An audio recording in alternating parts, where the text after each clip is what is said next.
All right, ladies and gentlemen. Hey, you're watching Sports Talk with B. Watts. I'm your host, Bernard Watts, along with Greg Setter, and we got JR Box. Will be on the show with us tonight. If you don't mind, do me a favor. Hey, hit that like button. Subscribe to the channel. If you haven't subscribed, and also hit that bell notification. It will let you know whenever we go live. Tonight, we're going to end it up talking about Colorado versus Cincinnati, and I haven't got a chance to talk to Greg live. I just want to hear his take from the game that was on Saturday. And don't forget, Coach Prime and Colorado are both eligible.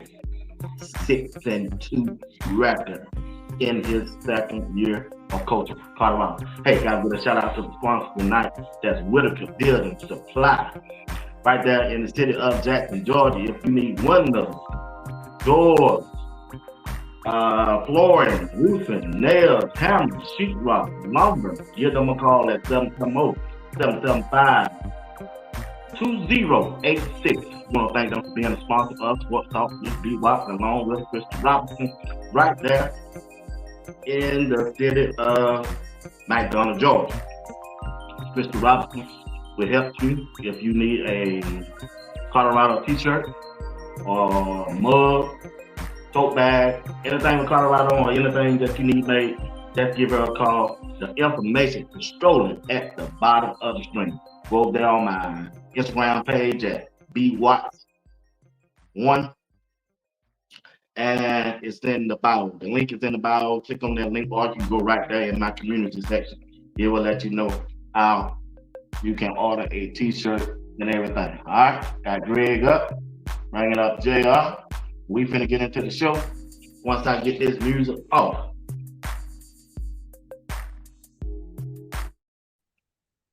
Once again, I want to thank everybody for tuning in. I want to thank everybody who participated in the chat. And we're going to get this show started. What's up, Dr. Angela McIntyre? Appreciate everything that you do. Big time supporter of mine. I appreciate that. Simo, what's going on with you? How you doing, Miss Johnson? Crazy Mustang crazy. ATL represent, always represent. I think Atlanta, I was looking at my chart early this morning. Atlanta is my second biggest audience. My first biggest audience is Houston, Texas. Houston, Texas is well represented on Sports Talk with B. Watts, followed by Atlanta, Georgia. All right. What's up, Greg? What's going on? Nothing much, Doctor. All right. Never got a chance to talk to you live about the game between Colorado and Cincinnati. Let me know what you think about the outcome and give me your take on the game. That game feel like it's ancient at this point. It's amazing. Yeah. I mean, it feel like it was 2 weeks ago. It does. So you told me when I first started, don't rush it, because after a while, this thing gonna be over quick. Well, we ain't got 4 games left. Yeah, I mean, it go quick. Everything go quick. It's November tomorrow. So, we were talking about this back in April? April, May. Yeah, so it's like, time. I just know time move, but I mean that Cincinnati game, nobody was really watching for Cincinnati. Cincinnati, probably even more than Colorado, has really done themselves something good, because nobody really was checking. They were slick checking on Colorado, but they didn't really pay attention. I think Cincinnati, BYU, Iowa State, even though Iowa State was kind of ranked higher than Colorado, and BYU may was too. But Cincinnati was definitely probably the most improved team so far. And the way Cincinnati played, it was respectable. I respect Cincinnati far more than I respect Kansas State. I'm the person who said I didn't respect Utah and look at them. I'm the person who said I didn't respect Arizona and look at them. And I'm telling you, Kansas State is next. Kansas State is the new overrated team. I feel like Cincinnati gonna go run down Iowa State, and they're gonna run down Kansas State. They're gonna do what Arizona did last year. They're gonna have a run late in the season, and they're gonna be our best friend because they're gonna go chop down everybody we need to chop down. Cincinnati played a good game. You notice we didn't get a lot of sacks on them. We just got too many weapons. Too many weapons we've been talking about since, like we say, April, May. Colorado has too many weapons. We said Colorado had the best receiving room, and it was the case then. Why everybody clowns were here and now they gone. And it's the case now. For people who say they didn't know we don't know football, well, look who's standing. Because the reality is, only a fool would think that Colorado wasn't what we said. All it took was that line of gel, like we said, and they gelling. The coach is gelling. He's new. And the running game, you can't just expect the running game to be jumping. They all knew too. We got rid of all our running backs. They all jumped up and left. So it took, like I said, to the Kansas State to really start to see what we got. And that includes the running game, really. The running game really didn't start jumping between the UCF and Kansas State game. So I think that Cincinnati played a good game. I don't think that Cincinnati's a bad team. I just think if Colorado is clicking on all cylinders, nobody can beat them in the Big 12, including BYU, including Iowa State. I used to question that until I finally watched them. They're not all that. I watched BYU play UCF, and they did that old silly referee game. Every time UCF stopped them, they end up getting another possession. That crap they did to us last year. They made sure that BYU had the momentum until they finally just took off with the game. So these teams that I'm seeing, I think Cincinnati is legit. I think we're gonna see this weekend, starting this weekend. So Okay. decent team. All right, JR, when you look at the game against Cincinnati, what's your take from it? My take was that I thought Greg was gonna start off with his daytime buffs turned into the nighttime buffs. They showed up. I mean, the boys showed up and showed out, man. I talked about it a few days ago. They was proficient in their play. They were explosive in their plays. They took advantage of the opportunities at the last 2 minutes of each quarter to stamp the game. And Coach Prime, he coached a hell of a game. So they look really impressive, man. Like Greg said, a team to be reckoned with. One of the top teams in the Big 12, arguably the top team in the Big 12. But we're going to need a little help to get to that championship game. So if we win out, we do our part. We get to 10-2.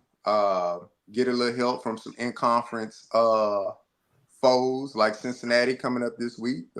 I'm with Greg. I think they're a dark horse. Sound team. Cincinnati played well. But CU just had too many explosive athletes on both sides of the ball to get the job done. And we took care of business in a very respectable way. Now I will say this: you don't want to see Colorado in the daytime. What I figured out about Colorado in the daytime, they get bored. Like you just think about in a game, Colorado get out on you so quick, they get bored. They get out on you like just think about Arizona. They got bored. By the second quarter, they were bored. You look at the score, they run up the score on you, and then they just kicking field goals and stuff by the second half. They did that at UCF. They run up on them. If Colorado played a full game like they play when they run out on you, they'll put up 50 points every game. Easy, but they take their foot off the gas. And I think that's a mental edge they just got to get over. Because they so explosive, they can get out on you and be surprised they got out on you. Like, they don't know if they realize how good they are.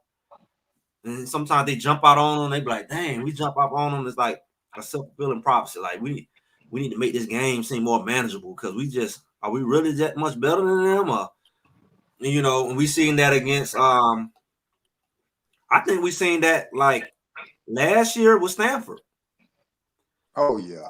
You know, you just like, oh shucks, we didn't play the full game, and we jumped out on them. Then they start questioning themselves, and then Stanford start coming back. This is the same issue that Colorado has, and I think they need to get a good sports psychologist out there, because I think Shedeur's like that. I think he'd even go up, even Coach Prime in a sense. Not that he think like that, but just I just think that they need to talk through some things, because that comes with not really having a identity. I think they're still figuring out their identity, and sometimes you're a little ahead of your identity. Like that's what happens when you in the second year, you are already 6-2. Everybody, it take 5 years, 4 years. That's why it takes that, because your identity is being established. But when you come out and year 2, really could have did it year 1. It's like a premature growth mentally. Like your body growing and your mind is still developing. Like you 6'8" and you're in the 4th grade. And like you really can run over everybody, but you in your mind, y'all the same age. You know, but I'm really a grown man. But I'm in my mind not a grown man. And that's what I think going on. But if they can kind of figure that out, that's the kind of thing where they can pull out on the Alabama or somebody and go into shock. Oh, shucks, we beating Alabama. And then, you know, Alabama run your butt down. They're like, yeah, you ain't ready for that. It's not that you're not ready for it, right? Yeah. So when you look at Colorado's situation right now, like I said, they 6-2, got 4 more games to go. They are, when you look at them, is it best for them to make the Big 12 playoff or just go 10-2 and hang on Coach Prime? Just hang on Coach Prime's reputation and get into the college football playoff. Because you mess around and go to that Big 12 championship, you end up losing. You ain't gonna make that playoff. I'd rather see them just go 10-2, and hopefully the SEC hurt one another and get into the college playoff. What y'all think about that? Go ahead, Jill. Yeah, I mean, I think it's interesting. I mean, both ways. The for sure way is to win the conference. I mean, if you're a conference champion, you're in there, and then you get that bye on top of that. So the for sure way is to get to the conference championship, push all your chips in that direction, get to the conference championship, win the conference championship game. I believe, me personally, that's the best way. In order to get there, yeah, we're gonna need some help within the conference from a few teams to kind of cancel out each other. We really only need 2 teams. So we need Iowa State and Kansas State to lose one. Kansas State to lose one down the road, Iowa State to lose one down the road, and then we let the Big 12, how they, tiebreaker situation, since CU and Iowa State don't play each other, it just gets down to that tiebreaker, how many points, what's your point differential and all of that stuff. So you kind of just let that play out towards the end of the year. The 10-2, if we get to 10-2, we don't get to a conference championship. I definitely understand the Coach Prime effect and what the money and the ratings and all that bring, but I think it leaves too much to chance, because you got a group of individuals sitting in the room trying to get to a common goal of picking 12 teams. Right. And when you're sitting in a group like that, strong personalities could sway the way they look at things. Even though they got these boundaries of how they need to select teams, a dominant personality in that room could definitely sway things in a certain way if they don't view Colorado or Coach Prime to the potential as though we view them as fans. So we saw that with Florida State. Quarterback got hurt last year, and that was the reason. And that reason came from one of the committee members. Quarterback's not good. I don't think the team is good without that quarterback. And then everybody else just kind of followed suit. So I don't want that to happen in Colorado. Get in the championship game, win the Big 12 championship game, and be a for sure college football playoff team that way. That's how I see the best. Wait, great. Well, I mean, that's a problem, because, I mean, even with their hurt quarterback, 3rd string quarterback, Florida State still beat Louisville, and they won. I think what we're looking at right now is not down the road. It's all Cincinnati. I just didn't know who they were. I can overlook them because originally I was thinking the only thing we got left is Texas Tech.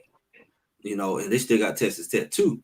But I think Cincinnati is a more well-balanced team.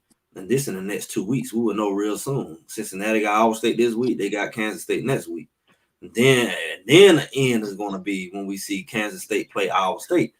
Now, if they go ahead and get Kansas State, they obsolete. Mm-hmm. Yeah, they obsolete because they're gonna have their third conference loss, or their second conference loss.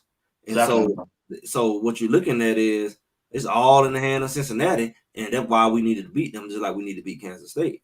Now the problem with Iowa State are running to, if they lose to Cincinnati, we head to head over. We ain't got to worry about Iowa State losing no more because they just lost to somebody that we beat. So we'll have a little more leverage over them. That's why it has to be Cincinnati or it has to be Texas Tech.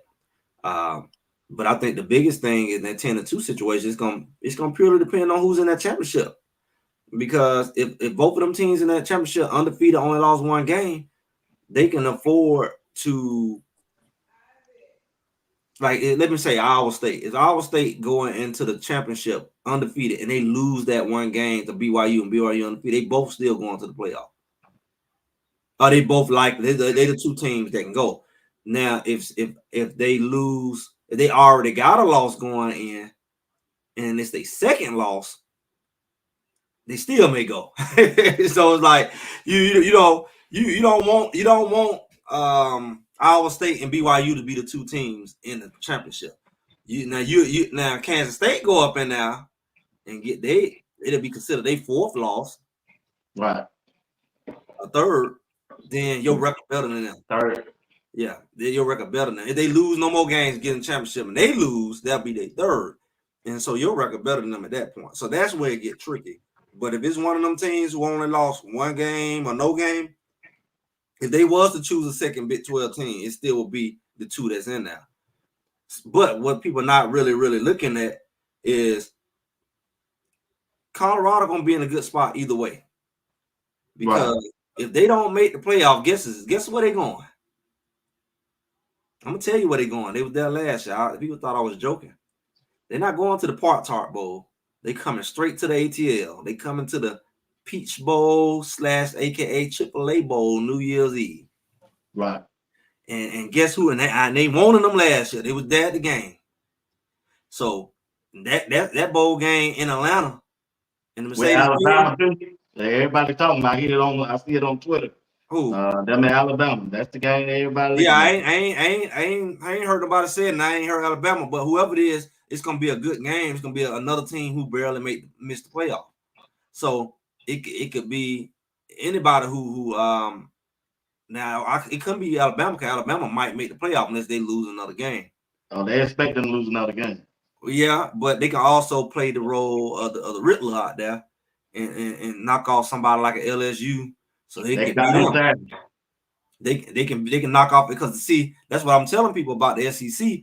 We really need to look at their schedule maybe after this week, maybe next week, this time, whatever. Look at the schedules, because a lot of teams don't already lost games they ain't supposed to lose. Like Alabama already lost 2. See, Alabama always was in the playoff every year because they only gonna lose to Georgia, whether it was the SEC championship or they played each other right before the SEC championship. They'll beat each other, and they both will still go to the playoff because they both only got one loss and they only lost to each other. But when you already only lost 2, Georgia messed around, lost to Alabama. But Alabama went and lost 2 teams they ain't supposed to lose to. That's abnormal, and they still could lose another one. They lose another one, yeah, they can knock them out. Because once you get 3 losses in that conference, it's too many other ones. That's Nick Saban said that last week. Yeah, because you got Tennessee, you got certain teams who still kind of lurking around. They go right past you.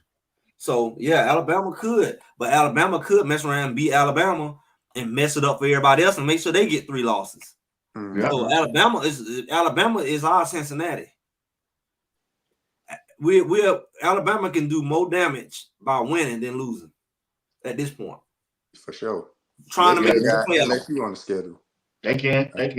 Because do they even have Texas A&M? Like some of them teams that still got 1 loss, Alabama can go and finish them, or 2 losses. Yeah.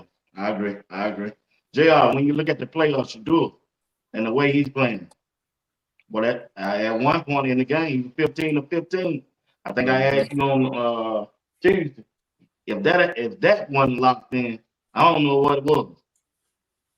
I mean, a pro.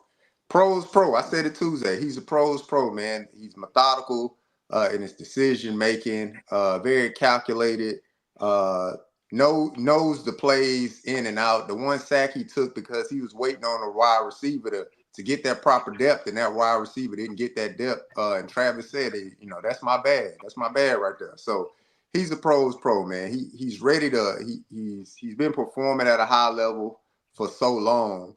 The expectations, he's exceeded what we would even think that he would be this year. So I definitely think he's shown that maturity on the field uh, and that leadership on the field, and it's being produced by wins now, and the record speaks for itself. I mean, 6-2. The one game that they lost to Kansas State, a nail biter situation, and then Nebraska. I mean, we were just kind of out forecasted by that crowd. I think that crowd just kind of got to him early, uh, but overall, pro is pro, man. He's playing lights out, man. 73% completion rate through the season. That's remarkable. Right. Ray, when you look at the performance of Shedeur so far, what's your take on him so far? I think Shedeur is at the point now where I think a lot of the pressure that was originally on him, from just being the number one guy, from a standpoint of trying to make the Heisman and stuff since last year. Right. I think at this point he can pretty much be the black horse. Since you overlooked me, since act like I'm not that guy.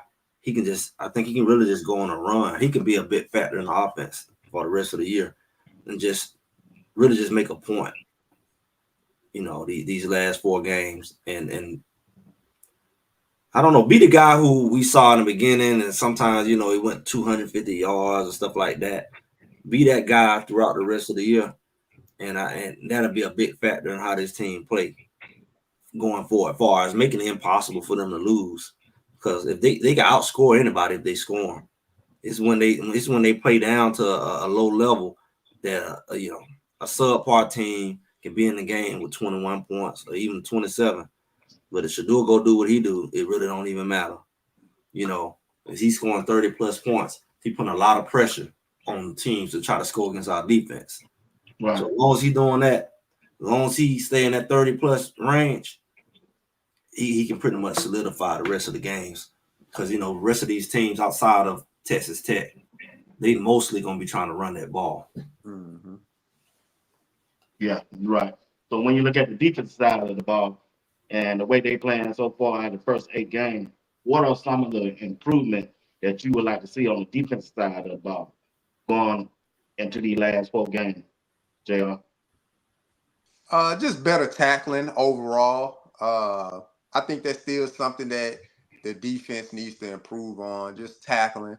More oftentimes than not, man, it'd be like some random like second down and 15, and a team will hand the ball off to the running back. Running back break a tackle or two and pick up 17 yards. So to me, that's a little frustrating when I watch the defense. I definitely want them to, sure up that tackling going into the last 4 games of the season. Because like Greg said it, outside of Texas Tech, other teams are going to be trying to run the ball. So we got to be able to get hats to the ball, get these guys on the ground on first contact to make sure that we're putting them and keeping them behind the sticks, and that we're playing a for sure style of defense by just being sound in the tackling. So that's one knock I got on the defense throughout these first 8 games. It's just tackling. Just tackle a little bit better. And it reared its ugly forehead against Cincinnati. As well as they played, it was several plays that they missed tackles and took bad tackling angles. And the running back, tight end, was able to scoop for a little bit additional yards and get Cincinnati out of some tough situations. What are some things they need to improve to you, Greg, going to finish these last 4 games? I mean, it's gonna have to be the linebackers. Yeah, there you go. Here, you can't talk about a running game and stopping the run game with linebackers walking up to the line and running right past the running back, or running to the left and the right of them. So as long as they stay themselves back where they supposed to for once, so they can see what comes through, so they can see, what the lanes are versus jumping down in there and hoping they're in the right hole. Then you're not gonna really stop their run, because I mean, once they get, all they gotta do is get past your first level, and the Yep. next man is 30 yards down the field. Mm-hmm. And then be the quarterback all the time. Quarterback, and see the quarterback dangerous because he could just sit back and see what lane the dumb linebacker didn't choose. That's what he doing. He Yeah, ain't trying to he throw that ran over ball. there. Let me run over here. Mm-hmm. So that's not hard to do. He doesn't. Then you pick. He making you pick. You picking you. You shouldn't be picking no hole if you ain't seen no ball. If you're not blitzing. So how you go pick a hole so he can sit back and say, "Oh, okay." And that's what they're doing. So you gotta stay your butt back and make the quarterback make a choice. Not he make you make a choice. Yeah, you're right. You're right about that. Like I say, especially when the defense don't play so good on first and second down, and they might get a penalty on holding and about put them back 10 more yards. And you find the other team offense third and 15 and 16. Then the quarterback on third down scrambles and get a first down. Boy, that's just tough. That's just tough. And it He looked like they just taking linebackers off the field on third down. I don't understand that. Yeah, I think I see the AAA. I look and see we gotta figure out what bowls they. I know because they got so many bowls, and see the problem with that bowl situation is kids don't usually want to play in them bowl games, mm-hmm. because especially I figured that when the playoffs started, I figured there'd be even less people want to play in the bowl game because they feel like not only did I miss out on the extended 4-team playoff, I missed out on 12.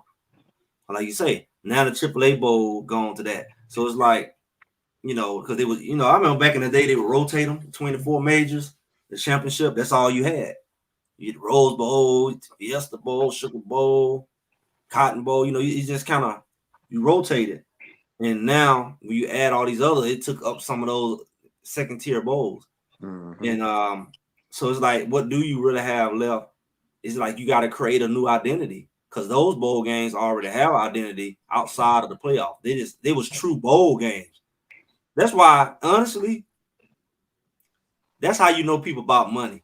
Because the bowl game shouldn't even be used for the playoff. The playoff should be the playoff, and the bowl game should be the bowl game. Separate, yeah. And so you took up both. Because they wanted to, I guess they want to be associated with the best teams or whatever. But from what we're looking at, I don't really know what's the top guys outside of the big names to be able to go after that. But if Colorado can slide in now, I think Colorado, if they stay healthy, I think they could be a dangerous team Yeah, late in the season. Then they yeah. can. Who you think Coach Prime play Travis and Shedeur if they don't make the playoff in the bowl game? Man, a piece of me say, he tell them to sit down if it's not college football type thing, from a business side, hey, look, your dream is to get to the NFL, and if we playing in a Duke's Mayo Bowl, I mean, what is we playing for, right? But then another side of me is like, it's a legacy thing, especially for his kids, for Shedeur and Shiloh. Like, that's a legacy thing. Coached by your father, you go in, you want to go out on top with your pops, because pops ain't won no bowl game, so you want to go out with your pops. I mean, he considers Travis one of his children as well, so I could easily see Travis saying, "Nah, I'm gonna play. We're gonna ride this thing out. We started from Jackson State all the way to the end, so let me go ahead and play this one out." But now you start getting agents involved and all of that stuff like that. The good thing is their circle is so close. I think if Coach Prime give them that, hey, y'all go ahead and sit this one out, that's fine. They going steadfast on that and go off what Coach Prime say. But I think if Coach Prime say, "Nah, this just mean a little bit more. Let's finish it together where we started." They all in, no questions asked. Yeah, I think they already don't talk about it. Yeah, I mean, you just said it. You already heard. That's why they came back this year. Charlotte came back, and that's what they did at Celebration Bowl. You got to look at the pattern.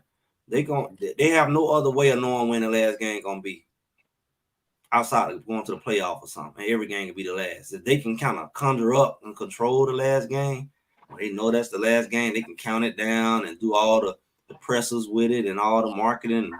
They gonna move that thing up. They gonna blockbuster that thing up. Mm-hmm. So they definitely not gonna leave him out there high and dry to figure out how to win that bowl game. Yeah, they definitely not gonna do that. Even if they don't play the whole game, they definitely not gonna just send him out there and be like, all right, go win on your own. Cause he feel like if you go to bowl game, he feel like he gotta win it. Yeah. Cause it almost like he didn't make it if he didn't win it. And they're not gonna lead themselves out there for that. Right. Yeah. Y'all make a good point on that. So when we look at the offensive side of the ball, so far, other than Travis and other than Shedeur, who would be y'all offensive player of the year out of the first 8 games? Man, I gotta pick one. I'm gonna go with probably not the sexiest pick, but I'm gonna go with Jordan Seaton, man. That's what I said. Yeah. I'm gonna go with Jordan Seaton simply because of this. That young man has come in and he has solidified himself on CU's team as the best lineman on the team, but in the country as one of the better linemen in the country as a true freshman. And you can't ask for no more than that.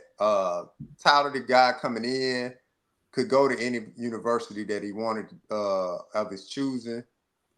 Every bit of a professional at such a young age. So I got to go with Jordan Seaton, man. Like I said, we from a stats perspective, all we can kind of go off is the PFF grade and everything like that. But if you watch the game, if you're a fan and you watch these CU games, you see that young man he's about that action. He's staying on business. He's improved from game to game, and he has never been the reason as to why the offensive line play has struggled. He has never been the individual on that offensive line that has made the line look bad. He has taken care of business since the moment he stepped foot on campus. And the sky's the limit for that young man. Future first round draft pick, probably number 1 draft pick, honestly, when it gets to that point in time for him. So very that's my pick, Jordan Seaton. You think, Greg?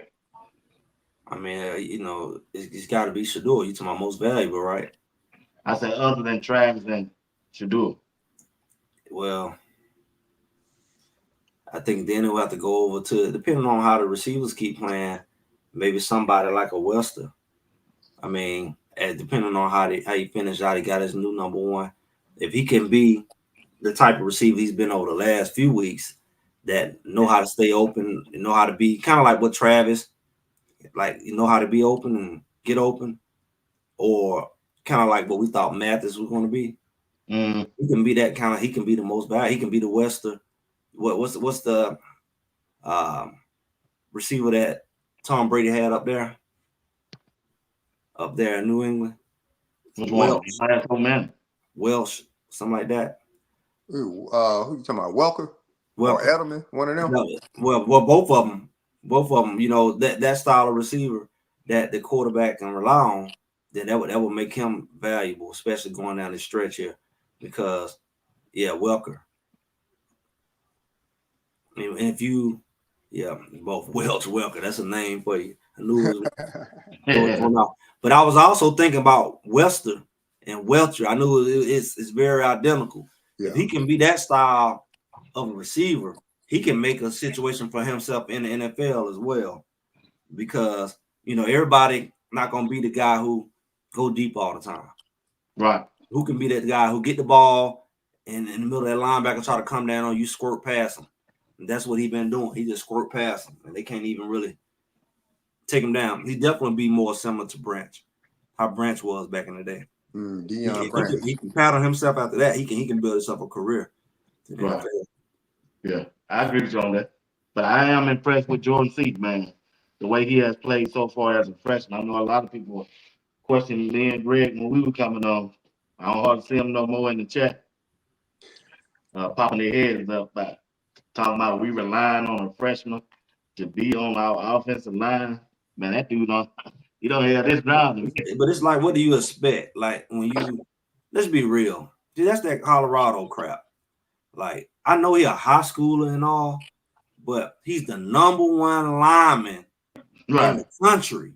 It has to equate for something. That don't mean he gonna be the best guy in the world, but it has to show he got to be able to do something at the next level. Mm-hmm. It's like when Travis came out of high school as the number one in his position and the number one in the country. Look how that equate. You were number one in the country as a high school player. Now you number one in college football. Right. And then somebody questioned what he gonna do in the pro. Why would he be anything else? He's always been number one. Eventually, he got to play his peers. Mm-hmm. Yep. And if he's always number one amongst his peers, when his peers show up, he's still gonna be number one. That's why you looking at him in his third year, and he just running all over. He really gets a whole nother year. But if you look at him as a sophomore, he was already playing better than seniors in high school. So you got to think about it. This guy is ahead of his time. And that's what Jordan Seaton is. He's ahead of his time. You can call him a freshman all day, but he really, as a sophomore, probably could have did something at this level. But when you go to be number one, you are already college level. Cause I know some guys who play in college can go be the number one lineman in high school. Mm-hmm. So it's like it has to equate to something. Yeah. So when we look at the defensive side of the ball in the first 8 games, who would be the defensive player of the year that has changed Colorado's season so far? JR. Ooh, oh man. I gotta go with that shark, man. I gotta go with 7. Cameron Sealman Craig. If we still excluding Travis Hunter, I gotta go with Cameron Sealman Craig. Has elevated his game to a whole nother level. I sat back and I had the opportunity to watch it was a Reach the People video, and it had Cameron Sealman Craig on there. And when he spoke about last year and not starting, he said, man, that hurt him to the core. It hurt him to the core. And he said, that will never happen to me again. I'm going to come out and I'm going to make sure my mind is ready, my body is ready, and I'm ready to take the field and to produce. And that's what he's done since the beginning of this year. Not a down moment for him on the field in any game that we've played. The highlight of Travis forcing that fumble against Baylor to end the game. Right before that, you got Cameron Sealman Craig telling Travis Hunter, this is where we need you to be at. This is where the ball coming. So understanding the concepts, a student of the game, in the film room, can lay the boomstick. The unquestioned leader on that defensive side of the ball, Cameron Sealman Craig. So I got to go with him. If I can't pick Travis, it has to be Cameron Sealman Craig. He has hands down transformed that defense. And when Shiloh got hurt, he took his game up to another level, flying around, making sure everything was taken care of. Outside of having that green dot on his helmet, what more can you do? And he don't even need the green dot to get people lined up. He's still doing that. So to me, it's Cameron Sealman Craig. Cameron Sealman Craig, to me, he's the leader of that defense, that fish, that shark. Yeah, I don't think you really can. I think that's a clear thing because you look at Cameron Sealman Craig, he's been at pretty much everything except D line, and he's been coming off the edge. So he's getting coverage. He's in the line. He's down in the box. He's been a linebacker when the linebackers are not being linebackers. He back deep. He in coverage. So I think he's been the most consistent, and really, honestly, in a lot of those early games, that's why he was leading the tackles. He was holding the defense together and helping to maybe point some people out. I mean, as far as helping them line up, of course, you got to have that guy out there, but also just kind of leading by example, hitting when they're kind of getting that morale up. But sometimes everybody don't want to hit like that. But sometimes you see somebody else hitting, and you say, "Oh, I could do it too." Then you kind of see it kind of rub off. So I mean, I think it's an easy pick for the defense. JR and my bad.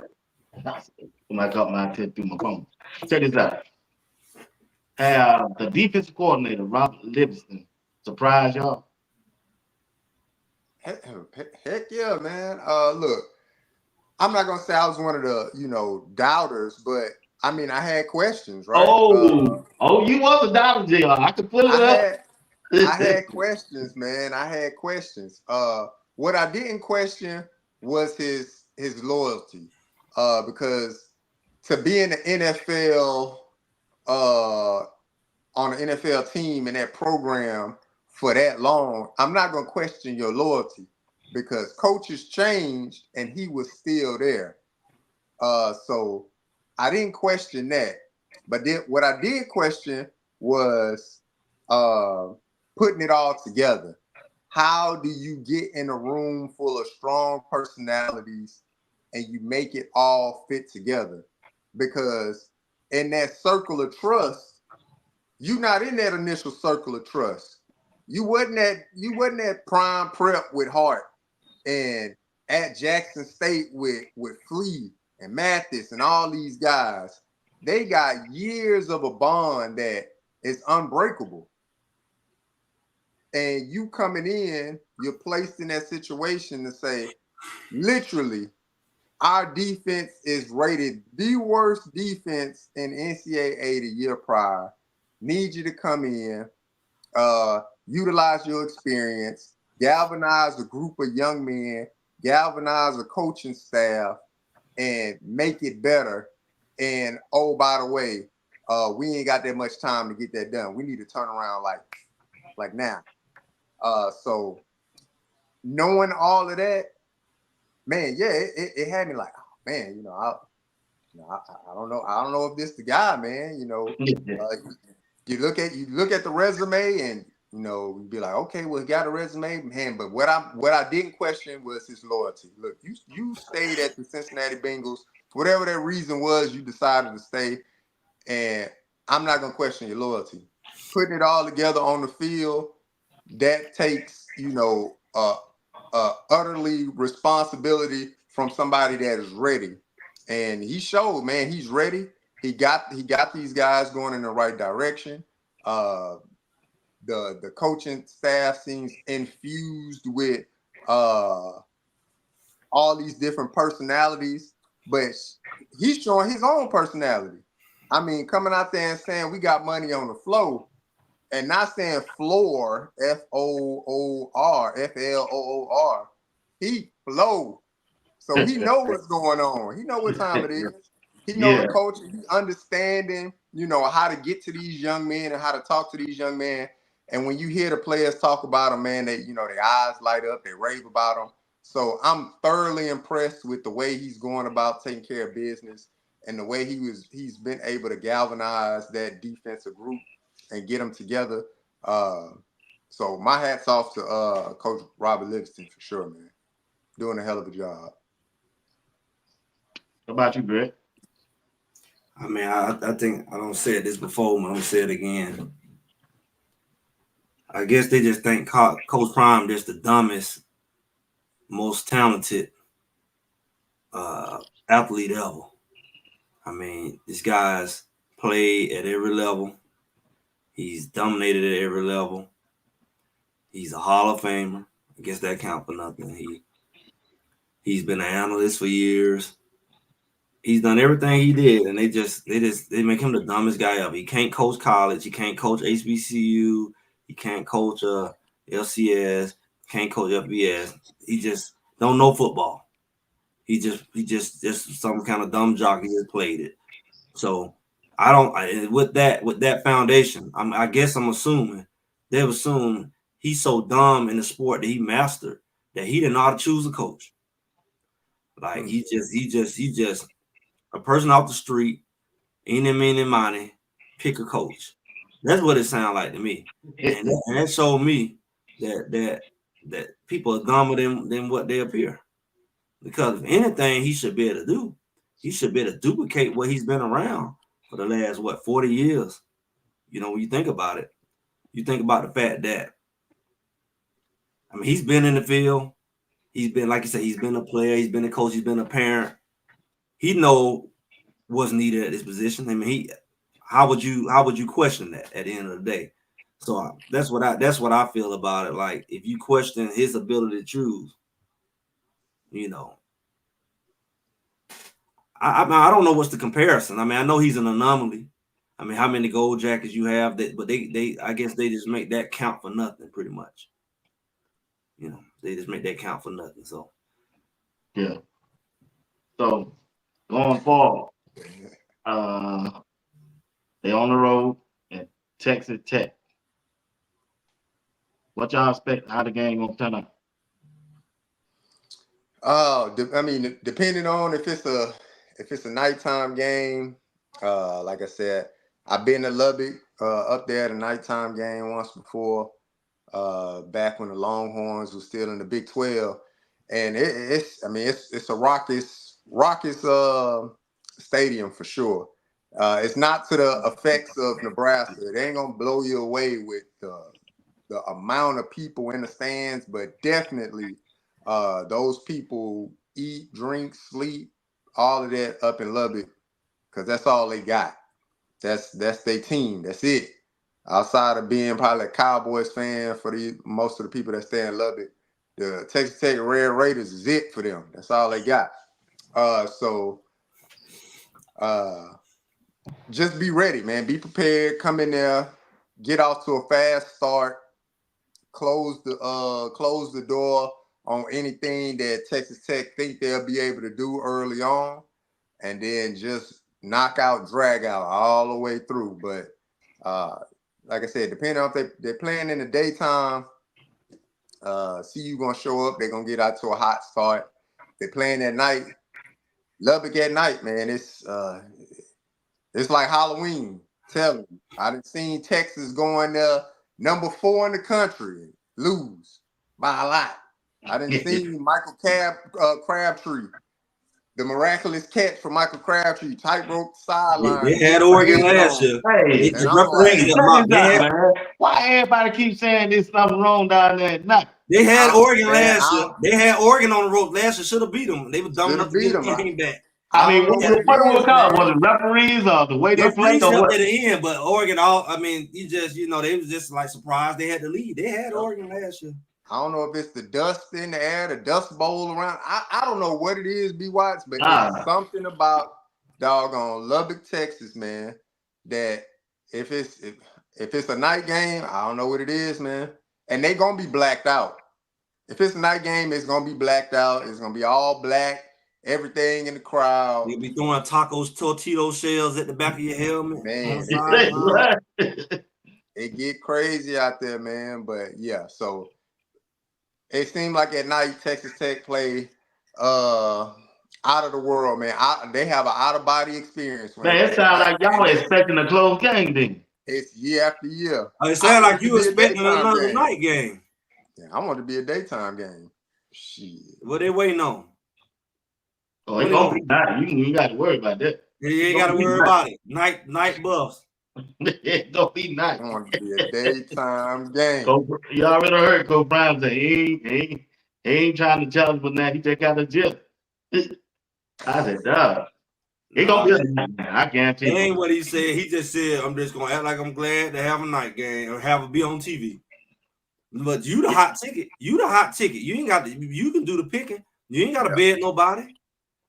You don't have to bet nobody. If you ain't got to play on ESPN because they don't want to keep giving you these late night games. Yeah, you got to play on. You got CBS, ABC, got all these other Fox. They can put you on there. You ain't got to play on one channel. FS1, put us at the 3:30 Eastern time. Go ahead, slide us in there. And that's the second tier. But you know, you ain't got a bed. You ain't like you only can play at night. That's some nonsense. You the hot ticket. They missing out on money where they don't put you on. Mm-hmm. I want one of them noon games. When we gonna get a noon game? Shit, I know they ain't gonna get down with nothing.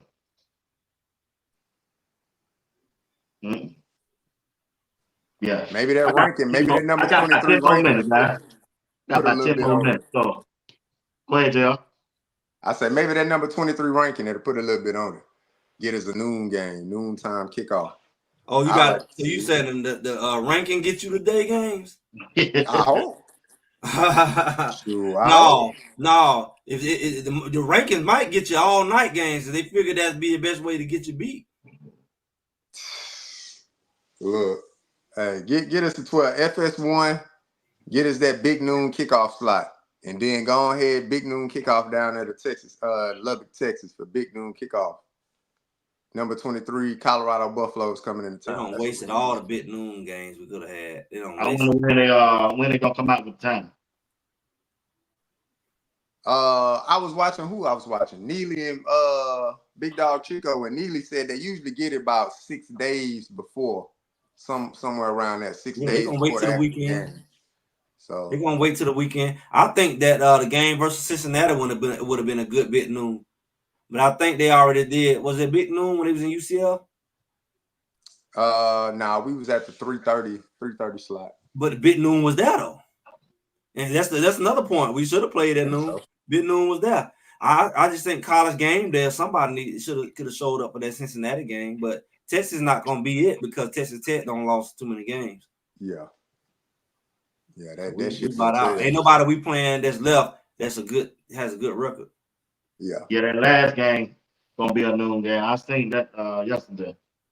The last game against Oklahoma.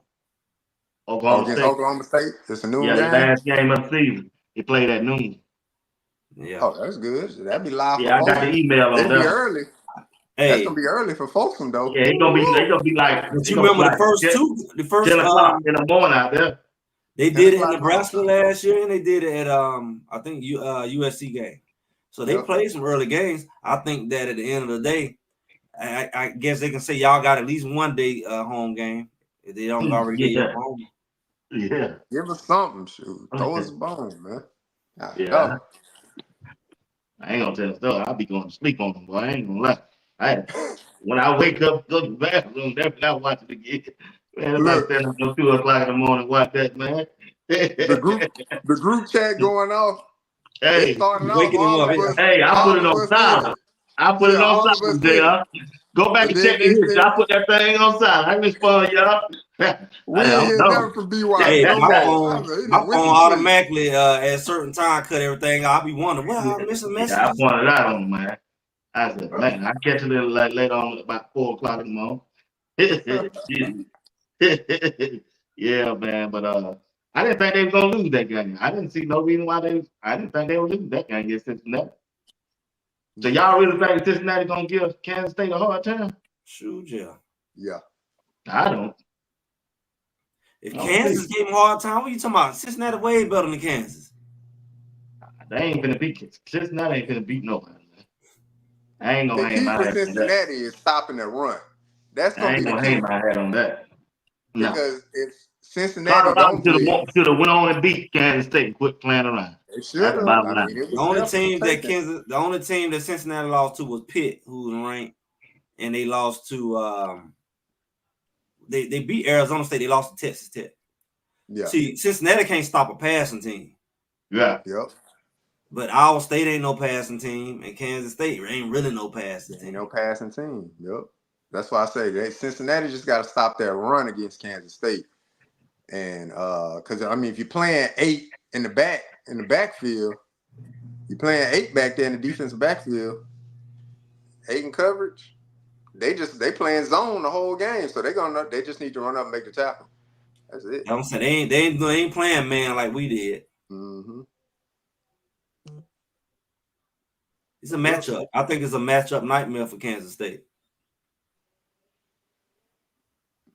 We help them out by going into certain type of coverages to let the quarterback escape and running back, get to that second level and everybody going in coverage. We help them out with that. Mm-hmm. We have everything out with that. With that wheel route at the end, boy, that's something right there. We're gonna give them one game. When we go into man coverage, we clear out the whole side of the field.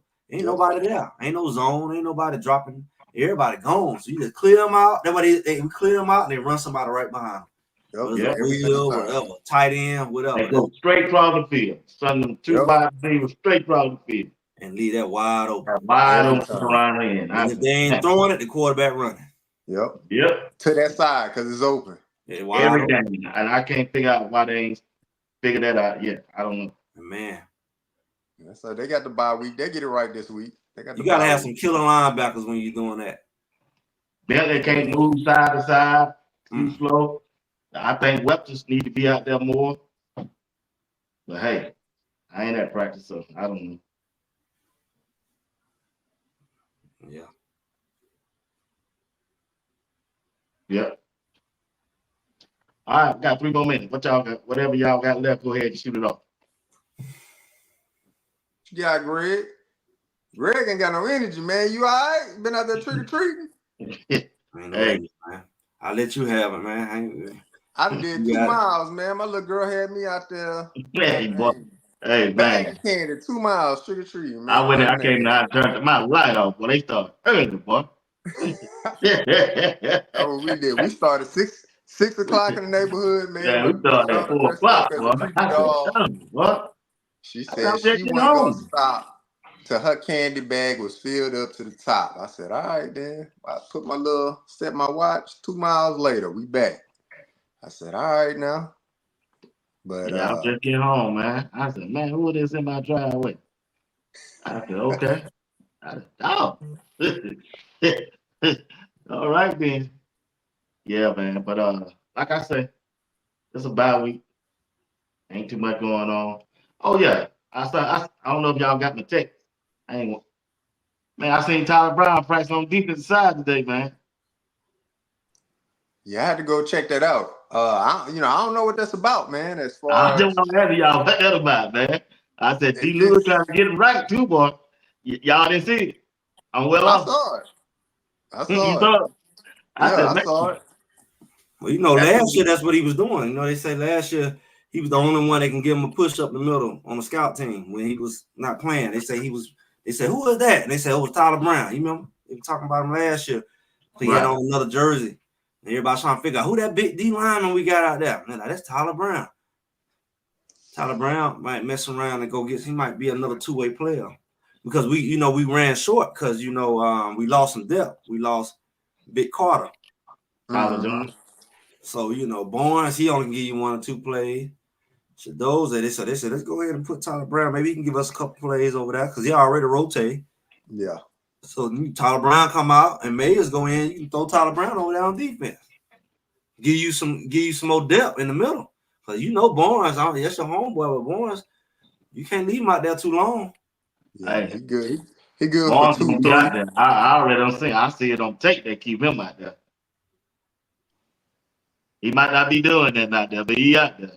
He out there because you can't leave Shedeur out there. So they just need a little more depth since we lost Carter up in that middle. And you got to think about it. Tyler Brown 300 plus, and he used to be in stout because he's an offensive lineman. So he ain't gonna let you push him around. Yeah, he's trying to get to be the aggressor. Yeah, when Brewer coming back, man? Who? Brewer. Yeah. I don't know. We don't have some long injuries this year. Yeah, I don't know. But for people that we don't know. One thing I know about Coach Brown, when you get injured, boy, you about 3 weeks from coming back, boy. I'm saying, look at Mathis. Look at little Mathis. He been in shoulder without shoulder pads all year, and we don't even know what his injury is. Yeah. I think Mathis getting a red shirt. Yeah, that's all I think. He got that last year, didn't he? Nah, I think he played special teams last year for the most part. Got too much talent on that wide receiver group, man. Yeah, so I think he's just sitting out on a red shirt. I think. Because Because I want to say, yeah, if he did play, it's probably special teams. He played more special teams than anything last year, Lil Mathis. But yeah, get him red shirt, get some more weight up under his belt. I mean, he can run routes, but just get some weight up on you, get some strength up on you, some functional strength. He catch that ball though every time they throw it to him. Yeah, hands are sticky. He gonna catch that ball. Yeah, he catch that thing. Yeah, but just gotta wait his time. With any program, you know how programs build. Just gotta wait. You can't wait with the transfer portal and these little freshmen they bringing in that shit with Farrakhan and all these boys. These boys coming in to play. Look how Draylon did. Draylon come in and took that same slot. Yep. So like, you can't wait like that. You be waiting forever. That's what I say. You gotta get in that weight room, get that body right. Get that body right, man. They got some more guys. You know, Prime he gonna bring in 3 more from that transfer portal. You can believe that. Oh, we got a lot of good high school. We got a lot of top high school receivers that's committed. Yeah. From listening at Corey, and I'll read his Instagram. Shit. They said they got more money than anybody in the country. They can compete with anybody when this NIL deal start next year. I said, okay then. Money in. Hey, them wins equate to money. Yeah, you right. You right about that. Equate to money, man. Look, your boosters and your donors want to know, can we win? Yeah. That's all they want to know. And the pocketbooks open up. I'm just ready for them new goalposts to be put in the ground. The new goal. You already know what it is. Y'all can't do it without Travis. You can't win without Travis. You can't win without your son. It was daddy ball. Now you can't win without Shedeur. You thought him out till he gone. Now he great when he leave. You can't win without Shedeur. Yeah. I think it'd definitely be a different style of football next year, though. It'd be a more running that ball. Yeah, more run-centric style of play for defense. Sure. Yep. With a good defense, yeah, you can do that. Good defense, run the ball, pick your shots with your quarterback. So, yeah. But yeah, I'm right. They'll be ready to win. Yep. All right, guys, I'm gonna get out of here, man. Y'all give y'all last word, and I'm done. Take this bye week, get their bodies right, get their minds right, and come back and be ready to whoop up on Texas Tech. I'll let y'all know this Saturday I'll be the biggest Texas Tech Red Raider fan because I want them to take down Iowa State, man. So I'll be cheering for those guys. But for CU, man, just take your time, get the body right. I see Coach Prime already then altered it a little bit because the first bye week he gave the guys, that first day off. Not this time. He said, nope, you're practicing more because you learn from your mistakes, right? Right. Give a little leeway, and the outcome wasn't what it was. Even though we lost a close one, but it was still like, come on. So I think they dialed in. I want to say they're ready to go. They understand how much it means now because you still got everything in front of you. So close it out, and this is just the next milestone of closing it out. Get through this bye week, win the bye week, win it, and then get ready to go to Lubbock and win that game as well. That's what I got. That's good take. Good take. Go ahead, Greg. I'll say anything. Just take everything you can get. No more talk about the bowl. Take everything you can get. Every win you can get, every opportunity you can get. Because you already got the bowl. So when somebody got the bowl game, Colorado gotta shoot for everything they can get. This opportunity not guaranteed. Everybody say Shedeur gone, Travis gone. You're not guaranteed to reproduce nothing. You got to take advantage of the opportunity right now. So that's what their mindset need to be. It ain't on next year. It ain't on the bowl game. It's on right now. You still got food on the table. That's what they got to do. I agree with you 100%.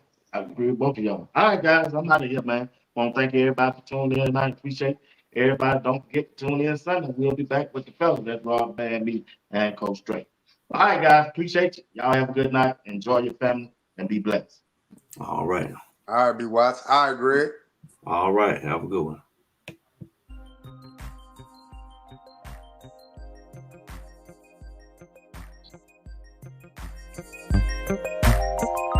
Yes, sir. I want to thank everybody for tuning in to Sports Talk with B. Watts tonight, along with my dog, Greg Seddon and J.R. Boxing. Thank them tonight for being a guest on my podcast. You're watching Sports Talk with B. Watt. I want to thank my sponsors. That's Whitaker Building Supply and Miss Christy Robinson. Once again, hey, if you would like to purchase a Colorado shirt, there it is right there. There it is right there. She got a new one out. CU Superfan.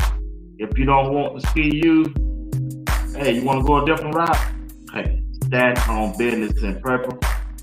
Short sleeve, cheaper, and she got a new one right here. All you got to do is go in my community section right there on YouTube. Click on the link. Information is right there, or go on my Instagram page. Style number 9. That's the new one that she got out. On her own.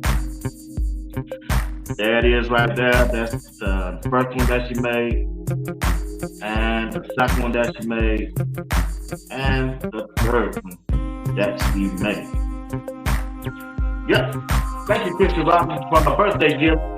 I got a new shirt in the mail on yesterday. Sports Talk with Blue Watch. That's a gray one. And she got me a blue one. Also, I appreciate her for that. And got me a flat that's made up. I appreciate her for that. Alright? Appreciate it. Appreciate it. So once again, hey, if you don't mind, hit that like button, subscribe to the channel, and share the video with your friends. Alright? I gotta get out of here. I thank y'all for tuning in tonight. Y'all be blessed, alright? Appreciate it.